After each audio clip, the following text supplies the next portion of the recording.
So, no Black Friday windfall for Chinese sellers amid rising competition.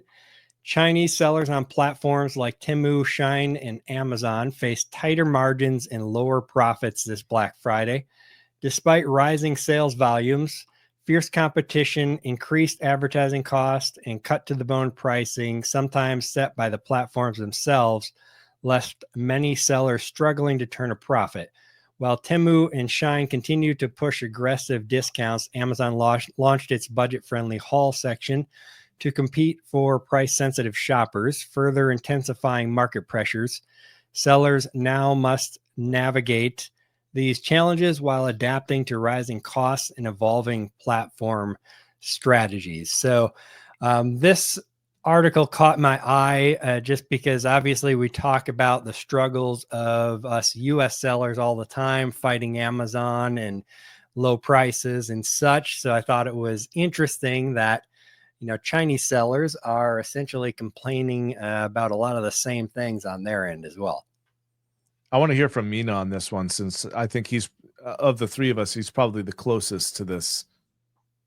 Yeah. So for years, I've been basically saying like what I'm noticing with a lot of brands on Black Friday, Cyber Monday, and Prime Day, etc., is they'll continue to spend money on ads. Normally, they'll do discounts, they'll do all this stuff. They'll sell more, but then you're left with no profit. And so if your strategy is like, hey, I want to sell a lot of units, even at a loss because of like something like maybe lifetime value or whatever, cool. But most of us aren't. Most of us are trying to make profit. So I think I think we have the power, and I think that Black Friday and Cyber Monday only exists because we are willing to do this. If like brands start pulling back and saying, hey, like there's no like what the only people that are winning right now are Amazon and the customer and not me. That's number one. Like that's how you can start changing the narrative. And number two, this is the root cause of this issue is product differentiation. Like at the end of it, like the only reason that Chinese is even in this conversation is because you're too lazy to create a product that's a lot better than everyone else. So that because like well said, we know this. Like if you go to a store and like there's like whatever 5 mugs, and then there's the mug that has like a digital thing on it that tells you like X, Y, and Z which is better. Like you're not comparing the pricing. You're just saying, am I willing to pay like $30 for this thing? And then that's its price. You're not even looking that this is $10 or $11, like because it's a category of its own. And from every single brand I've worked with, I would say we work with over like 300 brands we've worked with. Maybe literally like 15 or 20 of them have actually innovated consistently. The other 90%, 95% is just they make a product, they make a listing, and they're just clinging on to it was selling amazing in 2021. What happened? Yeah, and I'm like, the market changed. Like, yeah, I see that so often, and it's interesting you mentioned that because I actually did a podcast with somebody named Maurizio. It's IDW Innovations. That's exactly what we talked about. And so if you think about it, big brands, they do this, right? So what he was talking about was you innovate, but you do incremental releases and then a big release. Incremental releases and then a big release. So we see, let's take Apple, for instance. This is exactly what they do. We got the M1 chip. We've got the M2 chip. We've got the M3 chip. We skipped the M3 chip and went straight to the M4 chip, right? And that's what they do. And then their incremental updates are their OS updates, right? Their operating system updates for their phones, for whatever. But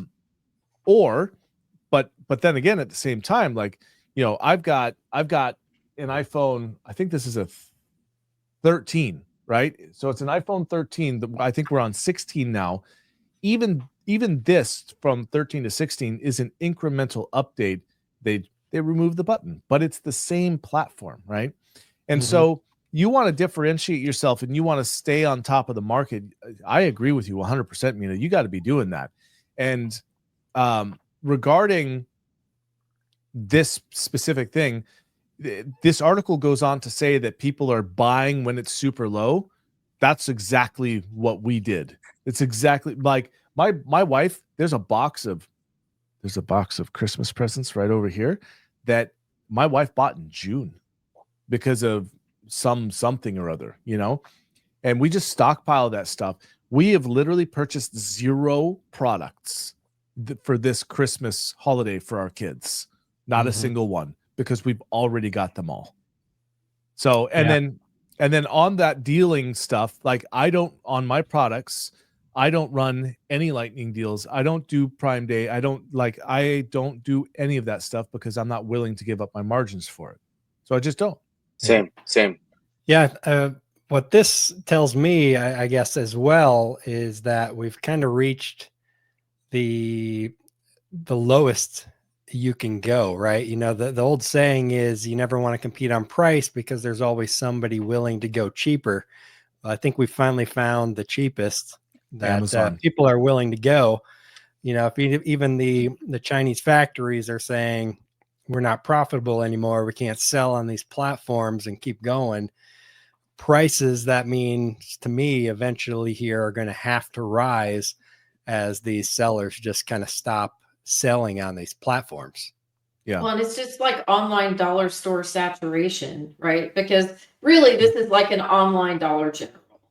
Yeah. Yes. Essentially. And y'all know the jokes about in the South how there's like a Dollar General across the street from a Dollar General across the street from a Dollar General. And that's essentially what we've got here. Because first there was Temu, and they put all their garbage up there with all the, poison that's going to kill you if you wear that shirt too long. And then Sheen or whatever, they do the same thing, and they're selling the same junk and, the jewelry that's going to make you have seizures next year. And then Amazon put up Haul, and they've got the decorations for your house that are like dripping with mercury or whatever. And so it's like, how many Dollar Trees can someone visit? And it's just this. So before you kill your buyer base. Well, yes, and also I think there's a fad element to this, because I'm sure y'all have heard the same things that I have, that there are certain friends of mine who have kids who got really excited about like Temu, and they bought all these clothes for like $5 and turned over their whole wardrobe, and it was awesome. How many times are they going to do that? It's just like they did it a few times and then they've moved on to the next trendy thing. There's a limit to how many times someone's going to keep doing that. I'm sure there's a small market of people who will, but it's like fatigue with online dollar store. Or maybe I'm just hopeful. Maybe that's what I want it to be. Yeah, Leslie, I'm afraid to tell you, I think you might be hopeful here.